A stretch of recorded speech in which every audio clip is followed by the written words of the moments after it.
As a writer, I gotta say, writing is one of the hardest things I've ever done. We writers have hundreds of thousands of stories to tell and millions of words to say, and funneling all of that into comprehensive, not too long books, videos, movies, or whatever is very difficult. So it took me a while to get started on this video because I could seriously make it over 10 hours long, but would rather cut it to under 10 minutes. Pointless rant of self-pity out of the way, what's the deal with Cyberpunk 2077? Hiroshi Opticals. Wake the up, samurai. We have a city to burn. Whoa! No way! Can you feel it? Well, before we know what the deal is with Cyberpunk 2077, what is Cyberpunk 2077? Cyberpunk 2077 is an upcoming single-player open-world RPG where you play as the customizable protagonist, V, who is a mercenary on the unforgiving streets of Night City.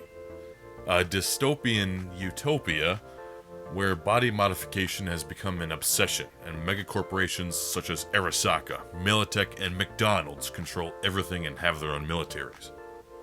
So it seems pretty cool, but a lot of games seem pretty cool. Again, what's the deal with Cyberpunk 2077? Why are people so excited and so certain that this video game is going to be the greatest thing since the invention of television? Why are some YouTubers dropping basically everything else they're doing to cover Cyberpunk 2077 24/7? Why is CD Projekt Red considered the second coming of Jesus Christ amongst the gaming community? Why did the Polish government give CD Projekt Red $100,000 to help with the development of Cyberpunk? Well, first, let's discuss the game itself. Cyberpunk 2077 is an open world game, and like the Bible says, if it's not open world, it's not a real game. What that means is that right off the bat, this game grants you some measure of freedom. Except in the case of 2077, that freedom is only the tip of the iceberg.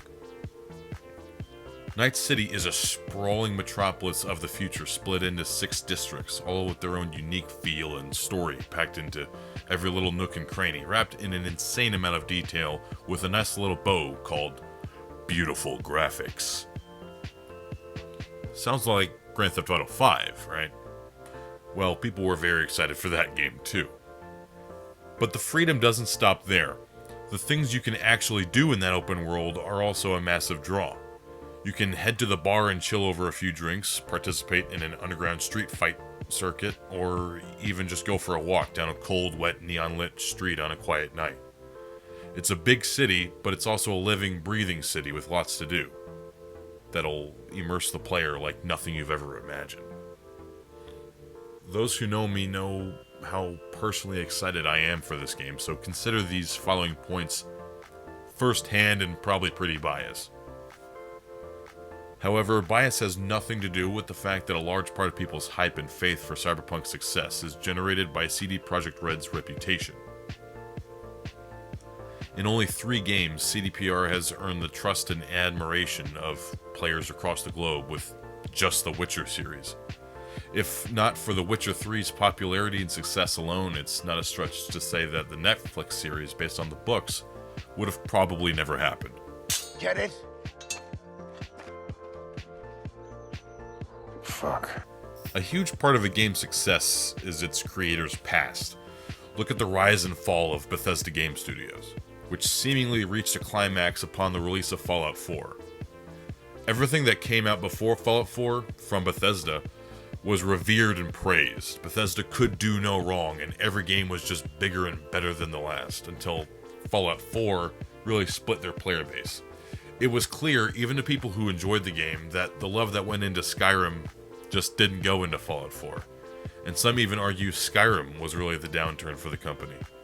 Say what you will about Skyrim, whether it lived up to the Elder Scrolls legacy or not, it was generally and is to this day a beloved game which more people are still playing nearly a decade later, as opposed to Fallout 4, which rode on Skyrim's coattails to its successful launch.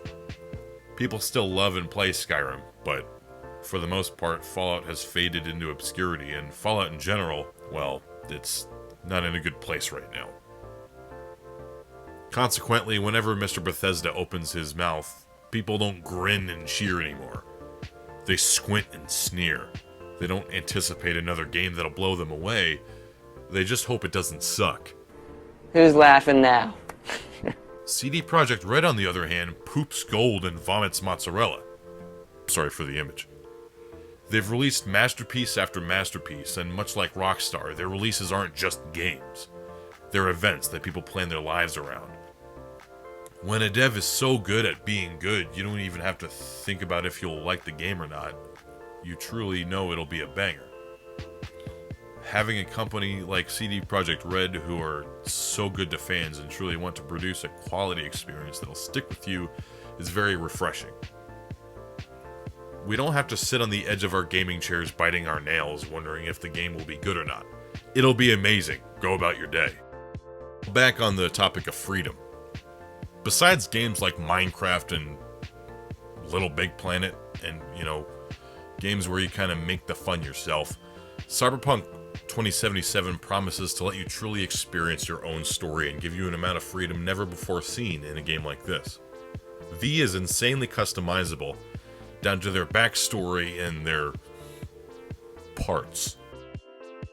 Their morals, choices, tendencies, style, and favorite way to take life are all up to you, as well as their friends and enemies they'll make along the way. Your first few hours, and I mean after you finish making your character, are different from your friend because you're cool and chose to be a nomad, but he's a dork that chose Corpo. Player choice is at the forefront of Cyberpunk. You really can do whatever and be whoever you want. You can betray people, you can fight non-lethally, you can be a bad guy, and you can even develop a lasting romantic relationship with a cyber e-girl to make up for your lack of a real social life due to being stuck inside because of COVID-19. Great timing, CDPR. Thank you. The world that Mike Pondsmith of Artel Saurian Games created back in the 80s is just so damn cool. The cyberpunk genre has never had more of a definitive foundation than Blade Runner and the Cyberpunk tabletop RPG series. To see the neon lights reflecting in the puddles of rain as you walk down a back alley on a quiet night and hear the distant sound of cars passing each other on the highway, or a faint police siren, or music emanating from a nearby nightclub, is going to be absolutely breathtaking. You're breathtaking. You're all breathtaking. All right. So I gotta finish it. CDPR themselves have gone on record saying that the star of the game is really the city itself. The whole vibe it gives off is incredible. Mike Pondsmith himself says Cyberpunk isn't about saving the world, it's about saving yourself. And I cannot wait to finally play through a story like that in a world like this. The game has already been delayed twice because CDPR seriously wants to deliver the world's first ever perfect game. The saying there is no such thing as a perfect game will remain true until November 19th. Thanks for watching the first episode of What's the Deal With? Be sure to like and subscribe if you haven't already for more. I'm also wondering, to those of you who came here already knowing of all of what I just said, are you going to be a nomad, corpo, or street kid? Alright, I'm out, Choombas. Well, you two shut up.